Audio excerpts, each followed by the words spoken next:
Iniciamos mais uma vez o DBcast, a segunda temporada. Dessa vez a gente conseguiu, uma missão difícil, a gente conseguiu trazer a anestesista da nossa equipe. A gente fala que é nossa anestesista... É que a gente é possessivo mesmo, né?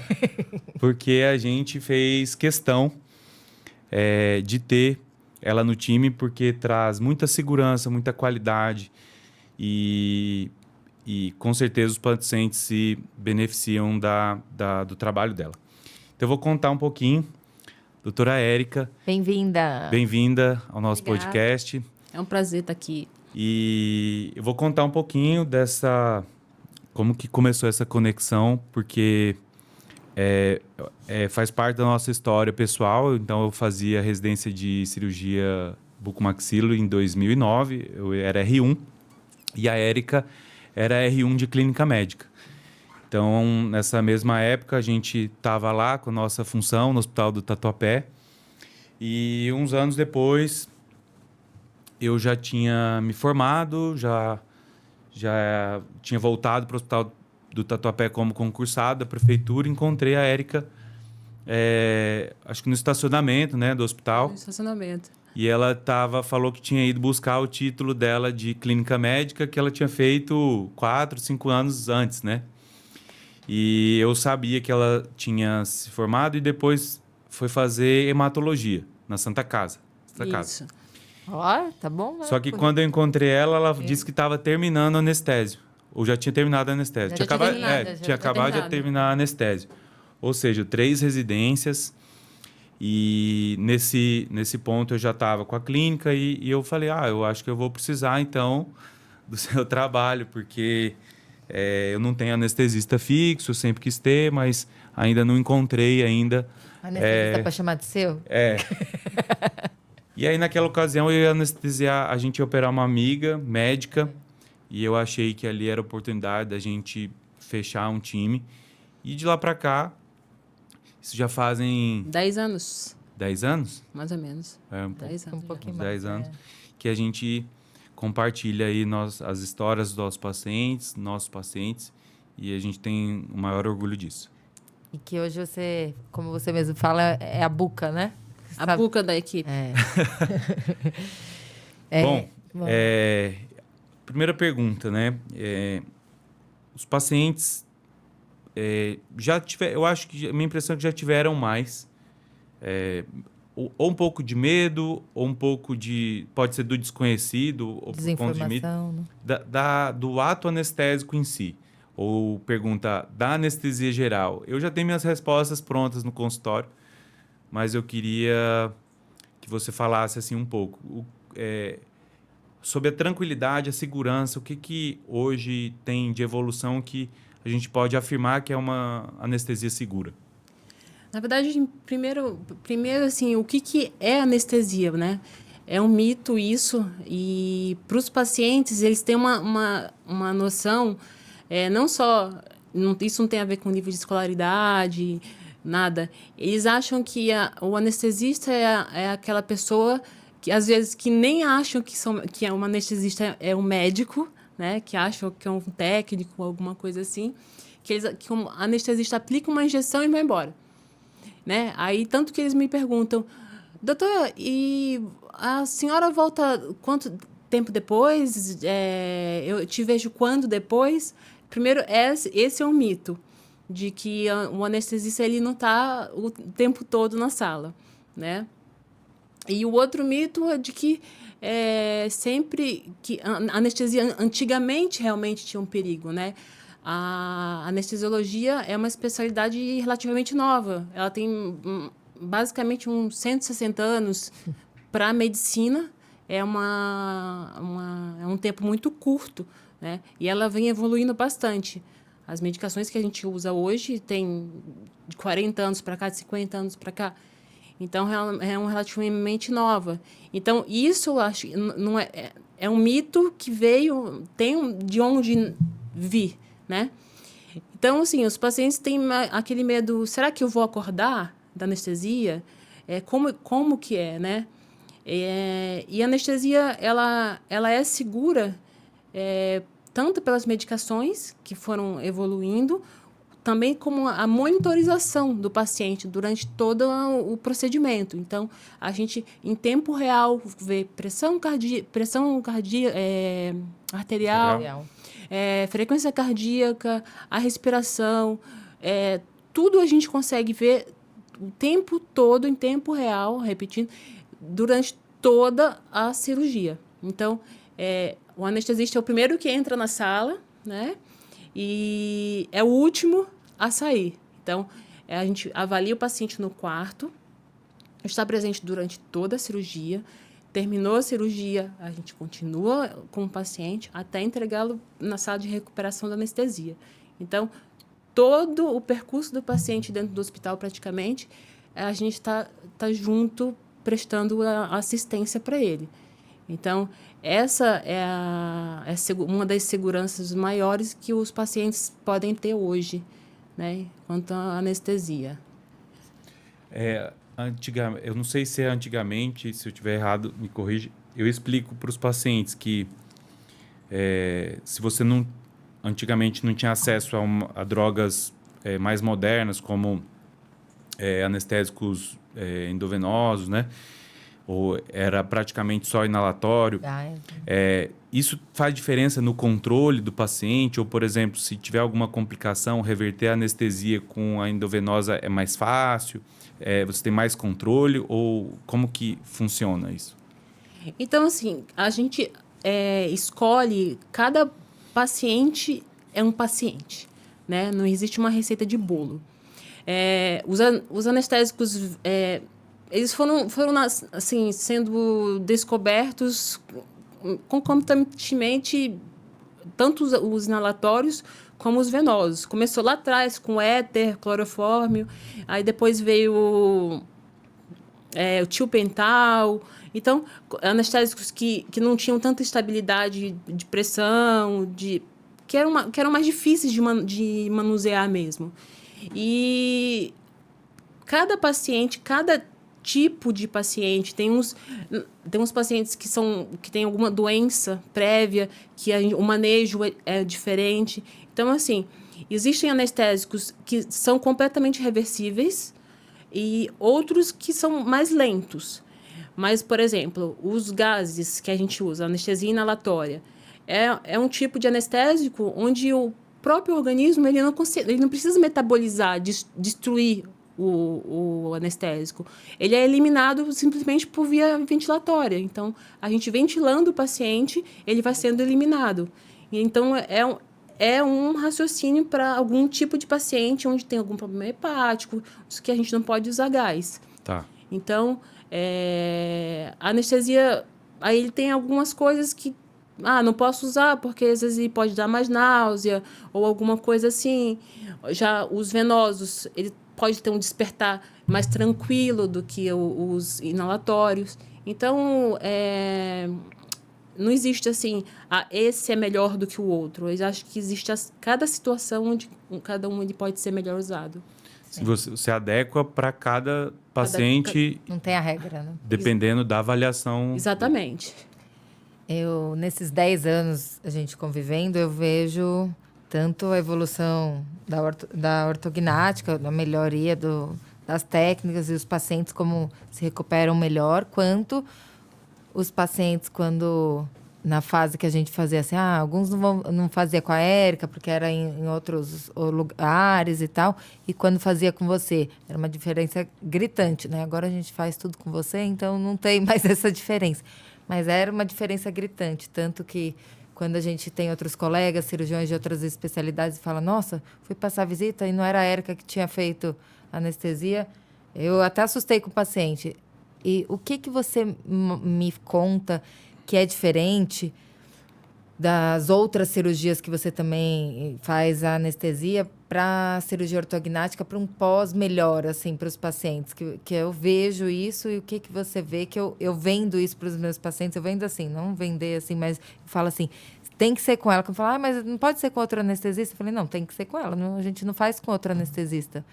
O que você me diz? Eu acho que tem duas coisas fundamentais. Eu acho que o hábito, né?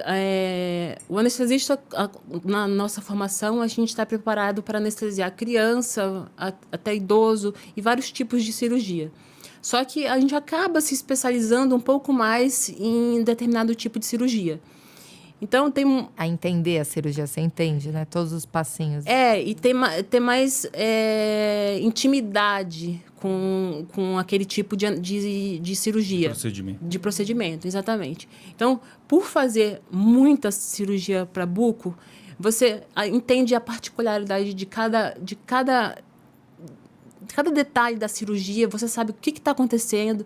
Então, você consegue realmente ter um resultado melhor, porque você entende mais sobre o procedimento. Não basta estudar, você tem que sentir. Não é só pôr para dormir, né? Exatamente. Não basta você estudar o que tem que fazer. Você tem que sentir a cirurgia, você tem que... E nisso você vai criando uma sintonia, né? Entre o anestesista e o cirurgião. E não só isso, de saber para qual especialidade está fazendo, para o cirurgião.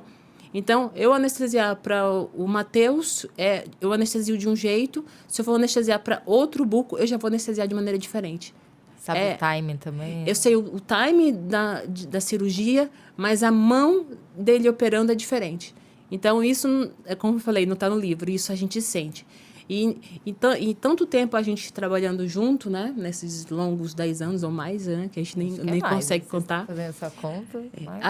A gente entrou nessa sincronia de a gente já olha um para o outro, já sei onde que está e vai certinho. É a hora de acordar. E os pacientes... Uma pergunta, que eu escuto bastante aproveitando, que os pacientes me fazem quanto tempo, doutora, eu demoro para acordar da anestesia? Eles acham que demora meia hora, 1 hora. Eu falo 5 minutos. Se demorar mais do que 5 minutos, eu já estou achando muito. Mas só isso? Eu fiz sim. Mas por quê? Porque eu já sei também o tempo da cirurgia e cada ponto eu vou mexendo nos anestésicos, eu vou superficializando o sono, né, o plano anestésico para que o paciente acorde. Então, ela até quer acordar antes de eu tirar a foto final. Fala, tá enrolando. O Matheus já fala, não, espera aí, que eu não acorda não, porque eu vou tirar a foto final. Aí eu falei, te dou mais 5 minutos, que eu já vou acordar. E aí o paciente desperta tranquilo da cirurgia. Como se fosse bela adormecida, né? Aí eu já brinco geralmente eu brinco, bom dia, e tem paciente que responde, bom dia. Como se fosse um sono no sofá da sala de dia de domingo, né? Então, isso é muito gostoso para nós anestesistas, a gente ter esse resultado, né? E isso influencia, como você está me falando, no pós-operatório, por menos inflamação. Mas o paciente ficou mais estável durante toda a cirurgia. Então, ele tem incha menos, tem menos edema, né? Então, já é uma das respostas, né, de ter um pós-operatório melhor. E já saber a sequência das coisas, ele vomita menos, né? Então, a gente tem um índice de vômito bem menor do que a gente vê com os outros cirurgiões, né, que os pacientes já vêm dizendo, eu vou vomitar muito. Eu falei, não vai vomitar. Aí, eu não lembro quando foi que vomitou o nosso último paciente, né? Então, a gente conseguiu ir adequando a chegar nesse nível, a gente não máximo de perfeição, porque isso não existe, mas a gente tenta chegar. Então, a gente está sempre nesse caminho de tentar chegar na nossa perfeição. Acordar agitado é uma coisa que eu vejo muita diferença, né? Porque, assim, eu tenho que falar, quando eu vou com o paciente, como que vai ser a anestesia, até porque, assim, faz parte de todo o contexto, né? Então, eu cito exatamente essas coisas, né? É o timing, de não ficar ali 1 hora para acordar, ou como ele acorda, que abre o olho e está tudo bem, você já fala com o paciente. Então, assim, a extubação, né, é uma particularidade da ortognática, né? O paciente não pode estar muito sonolento quando estuba. Então, essas coisas fazem assim, muita diferença para como ele vai recuperar, mas também traz segurança, né?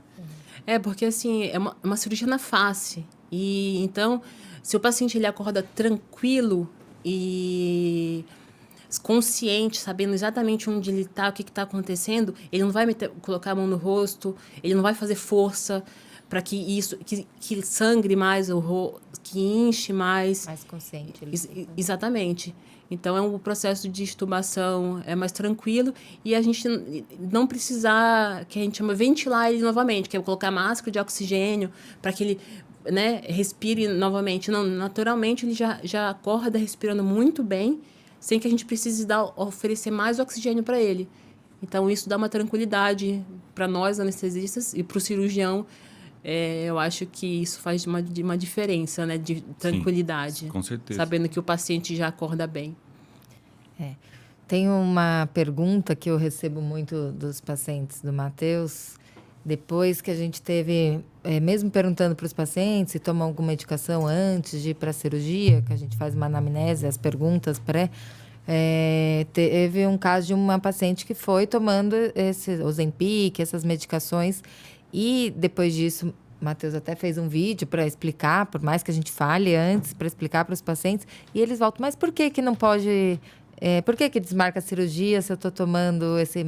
Porque já virou de cotidiano muitos, né? Eu falo assim, se eu tomo uma vez por semana, né? Se eu aplico, por que tem que parar? Não tem que parar o remédio da pressão, não tem que parar... Por que eu tenho que parar isso? Queria que você me falasse um pouco mais, porque é uma dúvida e acho que hoje até os hospitais ligam antes perguntando, mudou até os protocolos dos próprios hospitais de tanta demanda, né? Sim. Então, eu acho que é uma coisa que vale a pena você explicar, porque quem suspende a cirurgia quando está tomando, quem quer.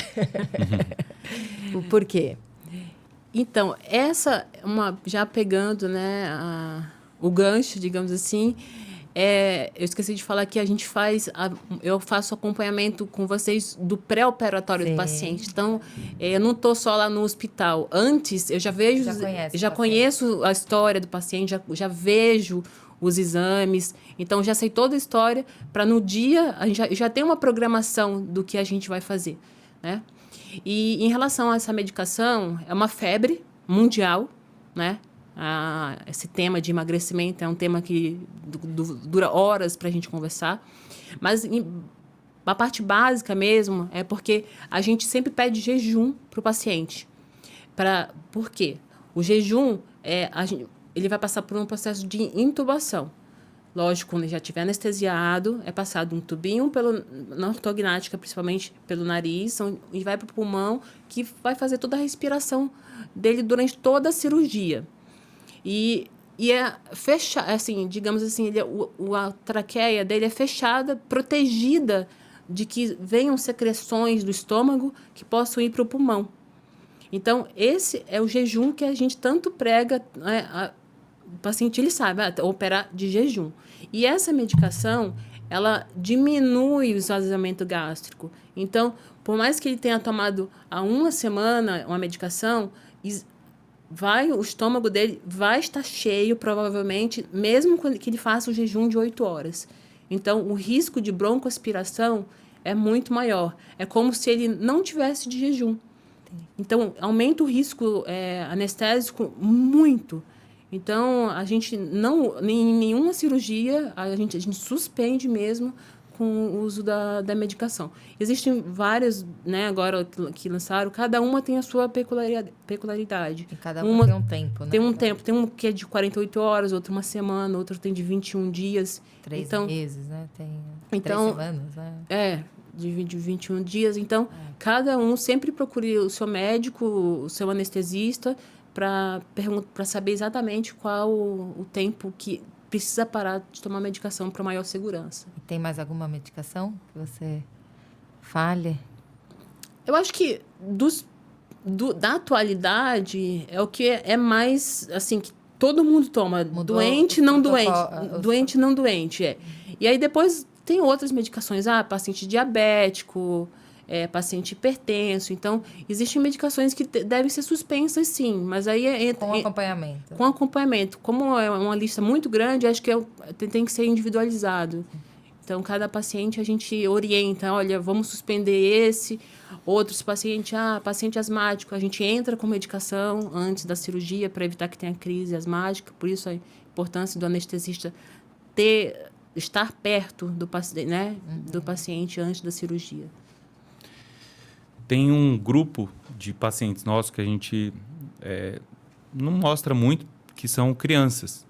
A gente tem uma demanda de pacientes, crianças, que vão serem submetidas a cirurgias bucais, geralmente cirurgias de dentes inclusos ou dentes supranumerários que não nasceram, estão no céu da boca. E sempre a gente tem essa casuística. E a particularidade dessas crianças ou adolescentes jovens é que eu vou fazer a consulta com os pais, né? E eles perguntam sobre a sedação ou geral. E aí eu falo que nossa preferência é geral porque a gente já alinhou isso, né? E aí eles têm ali uma preocupação de falar, nossa, anestesia geral. Aí eu falo o nosso pensamento, nosso raciocínio que faz a gente escolher a geral. Fala um pouquinho, assim, não precisa... Acho que só para mostrar nosso posicionamento em relação a isso. Por que a gente prefere a geral e a intubação nas crianças? Você não falou que é uma cirurgia rápida? Por que você... Então, não é nem uma preferência, é uma indicação formal mesmo. Porque a criança ela não colabora.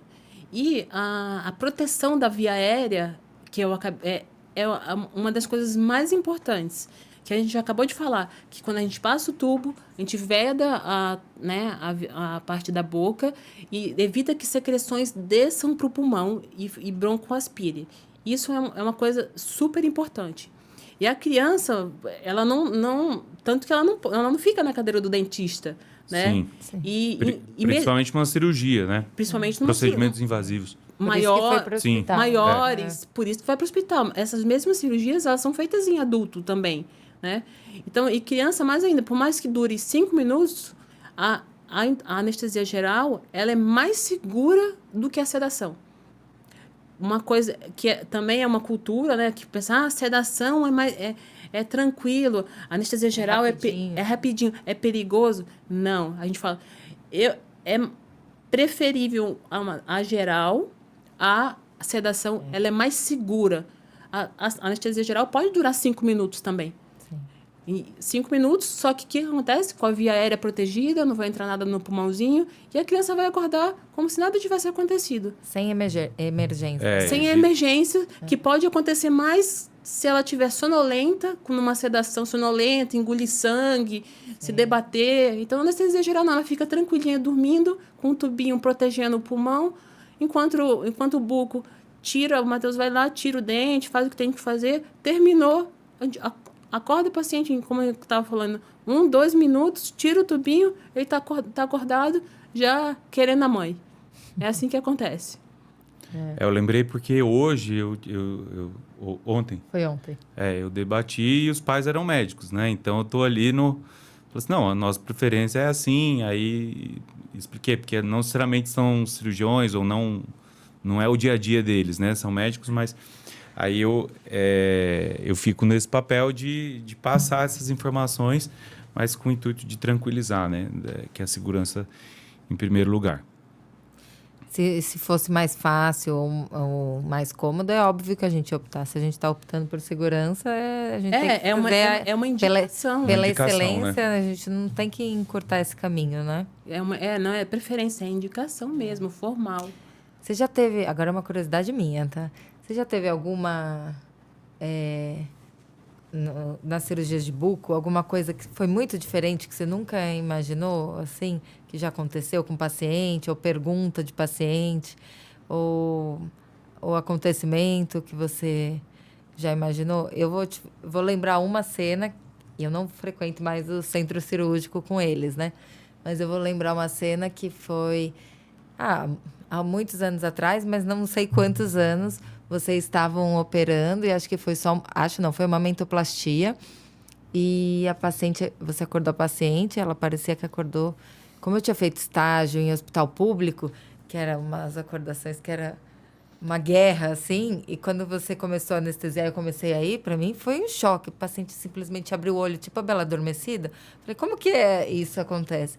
E a paciente abriu o olho e a primeira coisa que ela fez, ela falou, você tem um espelho e você não tinha um espelho e você deu seu próprio celular, assim, na câmera. Nem lembrava e disso. ela ficou emocionada de ver o queixo dela. Aí eu olhei aquilo, assim, tipo, uma delicadeza da sua parte. E a gente tem muitas coisas que são delicadezas, mas me marcou muito porque era aquele segundo, tipo, era a primeira coisa que ela não falou com nada. A primeira coisa que ela falou, isso fazem, tipo, ela não me perguntou, tô viva, tô bem, foi tudo bem a cirurgia? Ela perguntou, posso ver meu queixo? Aí você parou 5 segundos, tipo, onde eu vou arrumar o espelho? Ele falou, aqui meu celular. Então, na medicina, pra gente, um dos critérios de que o paciente está bem é a vaidade.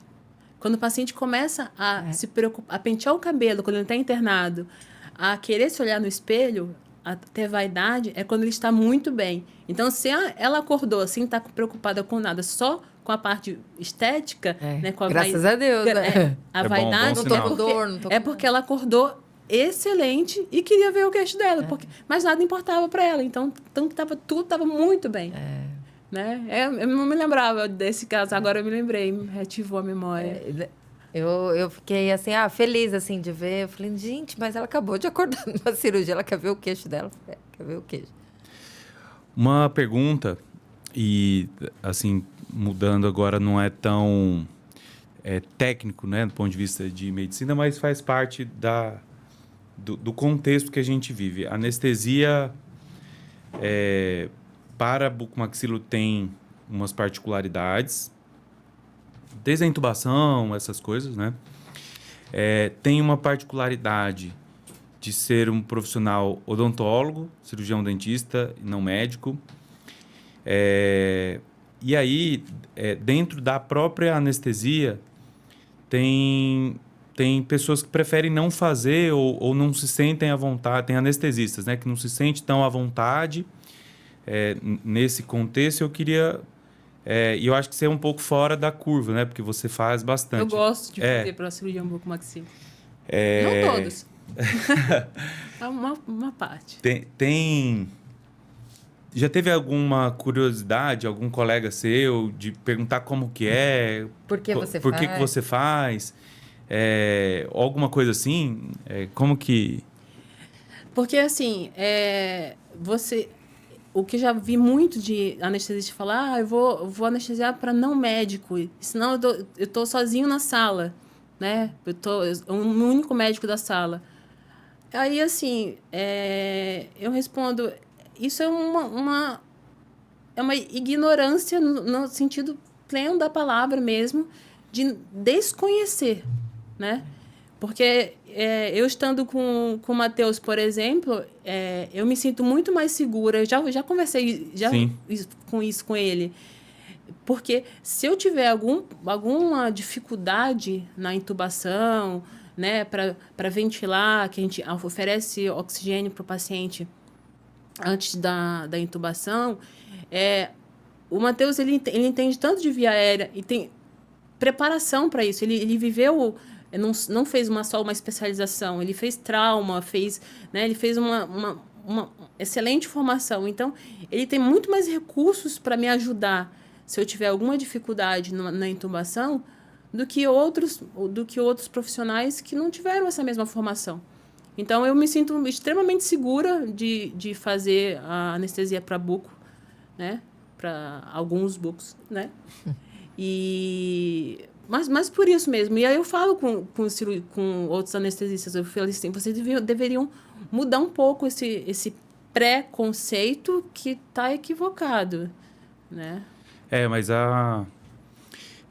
assim, essa convivência nossa, que foi de muito aprendizado, né? E ganhando bagagem, experiência, se eventualmente, como você também seleciona para quem você vai anestesiar, né? Quando a gente não tá junto, eu também sou um cirurgião chato, né? Porque eu falo, eu preciso disso, a gente está acostumado, nesse passo a gente faz. Então, Eu até falo para os cirurgiões da equipe, né, o João e o Lampo, para a gente assim, ó, vamos chegar no anestesista, vamos falando aos poucos o que a gente quer, senão eles vão achar que a gente é arrogante. Porque a gente tem nossa preferência, né? A gente criou uma rotina que é. a gente chegou a um bom resultado. Né? É uma orquestra, né? Eu vejo vocês operando, é uma orquestra. Né? E aí a gente vai ficando criterioso, né? E fez parte muito do aprendizado. Eu queria saber se você tem alguma dica, não gosto de usar esse termo dica, mas alguma coisa que você diria para os cirurgiões, que Matheus tem bastante cirurgião que está começando, que não consegue ter não tem ainda esse diálogo, essa intimidade com o anestesista, que tem que ser um papo íntimo para vocês entenderem, esse paciente é assim, esse paciente precisa dessa coisa. O que você tem de... Eu ia fazer essa pergunta lá. E olha que a gente está trabalhando sem perguntas, hein? É muita sincronia. O que você tem de... Me complementa. Assim, para o cirurgião jovem, né? Assim, que ele precisa... Qual que é a conversa que vocês têm que ter ali quando ele for te passar o caso, que é realmente relevante e que vai fazer diferença ali na... Isso é uma coisa muito importante, não só para buco, como... No geral, todos os cirurgiões, médicos, não médicos. Eu acho que, primeiro, eles têm que entender a especialidade de anestesiologia. Né? Muitos não entendem que é uma especialidade, por mais que está intimamente ligada ali, muitos não entendem. Então, eles têm que saber a importância da anestesia.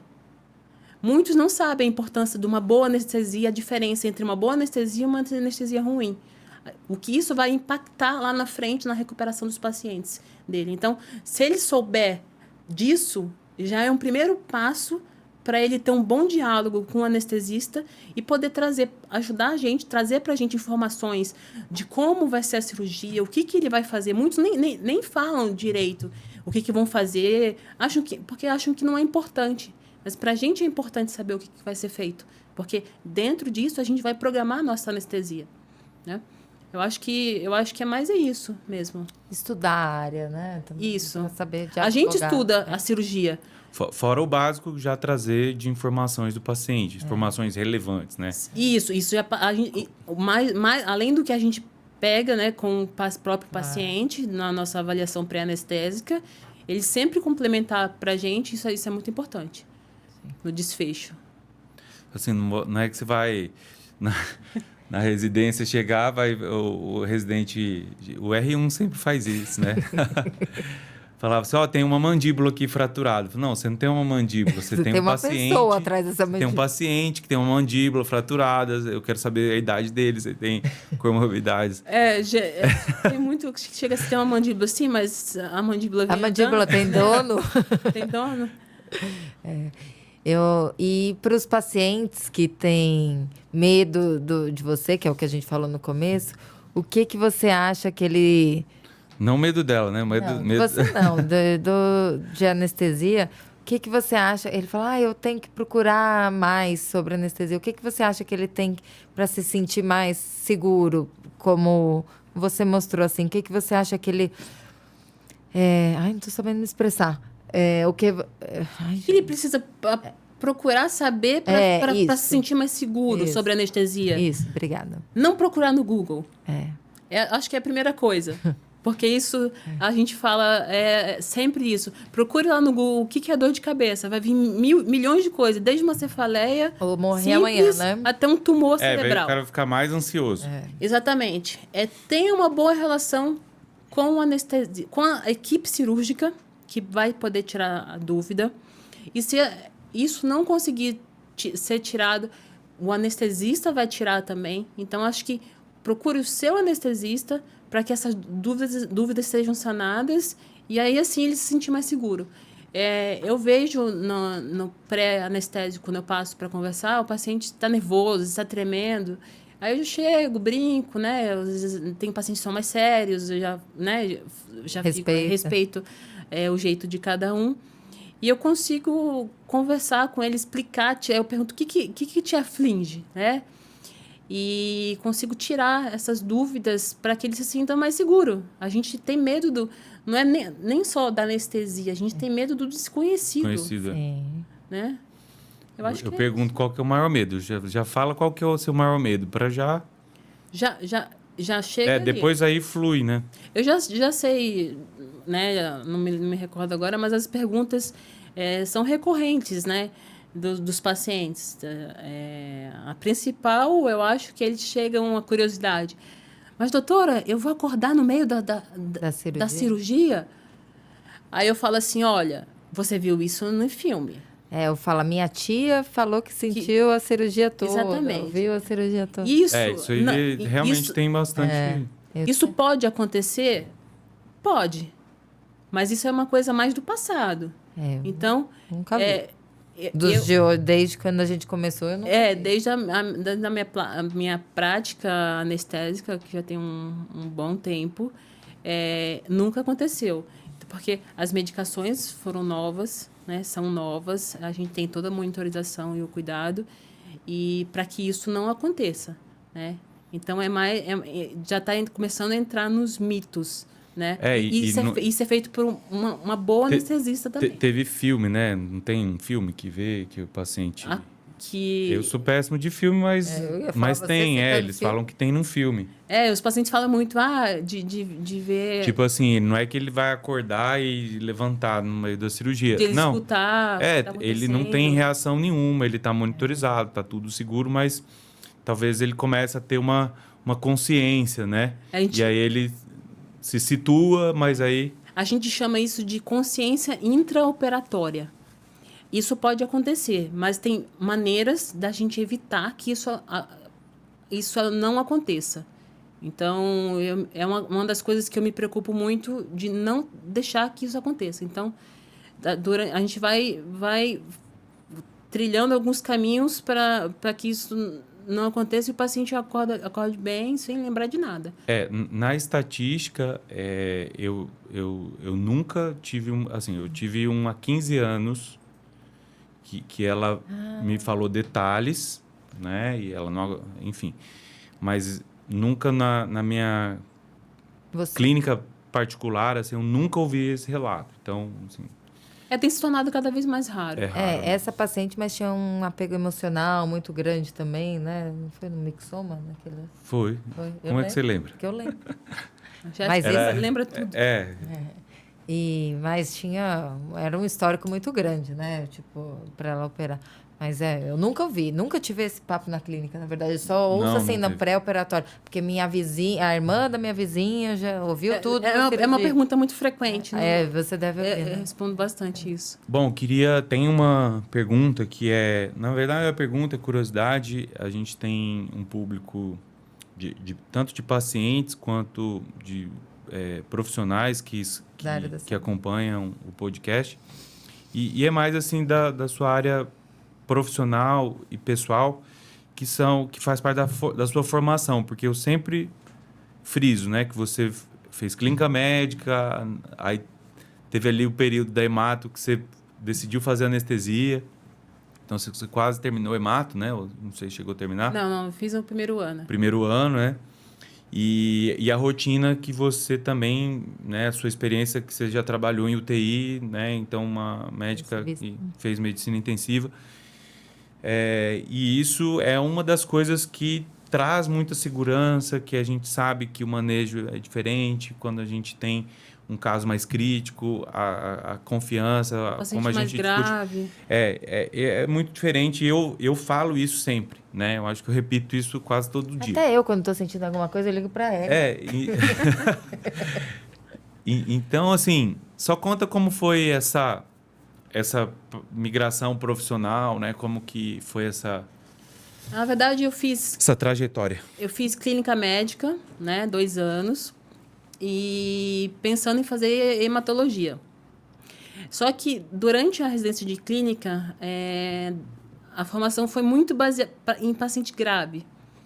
E aí eu acabei que comecei a dar muito plantão de UTI dentro da própria residência E foram vários meses de estágio dentro de UTI. E eu saí da residência de clínica médica fazendo plantão de UTI. Eu fiquei 12 anos fazendo plantão só de terapia intensiva. E aí, nesse meio, quando eu terminei a residência de clínica médica, aí eu prestei prova, fui fazer hematologia. Só que eu não me senti como eu me sentia na UTI. E aí eu pensei, fazer residência de clínica médica não me acrescentaria muita coisa, já que eu tinha tanta experiência de trabalhar em terapia intensiva. E aí, um dia, fazendo uma biópsia, do outro lado, né, da cortina, digamos assim, eu fazendo biópsia de medula num paciente da hemato, eu olhei para o anestesista e falei, é isso que eu vou fazer. Por quê? Por quê? Porque eu vou conseguir me tornar uma melhor intensivista, somando os conhecimentos anestésicos, e posso agregar os meus conhecimentos de terapia intensiva da UTI na anestesiologia. E aí ia ter 2 especialidades. E foi um pensamento que veio assim, naquele dia, eu saí no outro dia, larguei a residência e fui prestar prova para anestésio. E acabou que eu me apaixonei tanto pela anestesia que eu larguei a UTI e fiquei só fazendo anestesia. Foi essa a minha história. E o olho brilha quando fala. É tão bom. Eu gosto. Sou apaixonada pelo que eu faço. Muito obrigada. Obrigado, Érica. Obrigada a vocês pela oportunidade de falar um pouco. Amanhã de manhã a gente está junto em cirurgia. Vamos juntos de novo. Eu quero agradecer a sua presença. Eu tenho certeza que vai ajudar muitas pessoas, ajudar muitos profissionais e pacientes. Nosso intuito com o podcast sempre foi nos aproximar das pessoas. Então, quando eu gravei meu primeiro vídeo no YouTube, há muitos anos atrás, num consultório antigo, com vergonha. Numa sala de 2 metros quadrados. Bravo, porque eu tinha que gravar vídeo e eu falava, eu sou cirurgião, não quero gravar vídeo, e bravo, eu né? lembro. Com a cara amarrada.